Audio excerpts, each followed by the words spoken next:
We're back as a whole group now to finish out discussing instantaneous rate of change. And I just realized I have an error here. So position's actually 1/2 of the gravitational force times t squared plus the initial velocity plus your initial position. I apologize for having that error there. Please bear with me. I just caught that. So we're not talking about averages anymore. We're talking about instantaneous rate of change. So we're currently talking about the rate of change at the exact instant. So this is instantaneous rate of change. So velocity is related to position because it's the derivative of the position. So velocity is equal to the derivative of position. You may not need the limit as delta t approaches 0, the formal piece for the definition of a derivative there. I believe that I will kind of go through the relationship of velocity and then eventually acceleration also. So I would go ahead and hold off on copying this down. And you won't really need to have this memorized. I just like to tell you where pieces are coming from when I do build a function. So we have our position function s of t, and it's negative 16t squared plus 16t plus 32. And for part A, they want to know when does the diver hit the water. So to figure that out, it's a basic algebra 1 problem where we need to factor.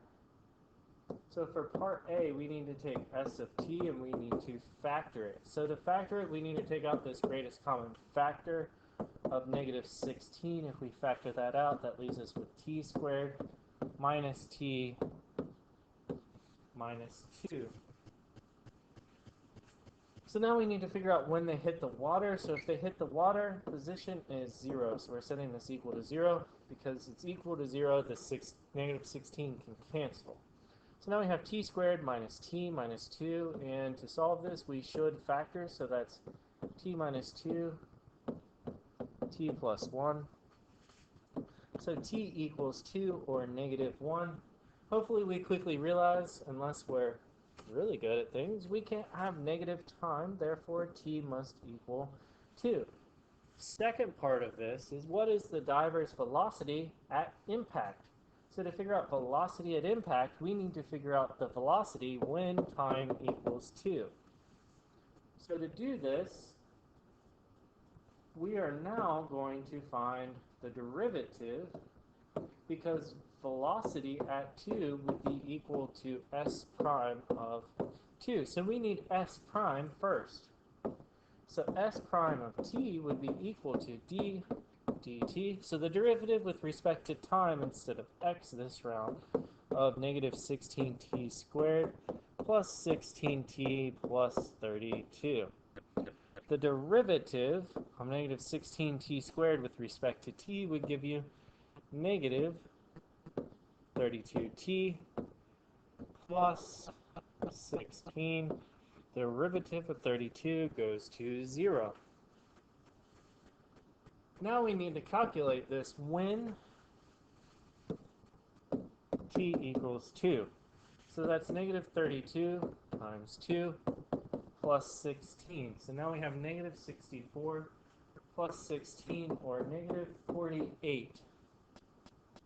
Negative 48 what though? So we need to go back and figure out units. So feet per second is our units. So we're at feet per second for our units because we're discussing velocity. Your homework assignment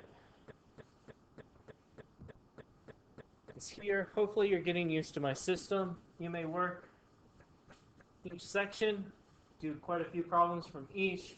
You may skip around, or you may need to do all. It all depends on what you need to do in order to be comfortable with this information.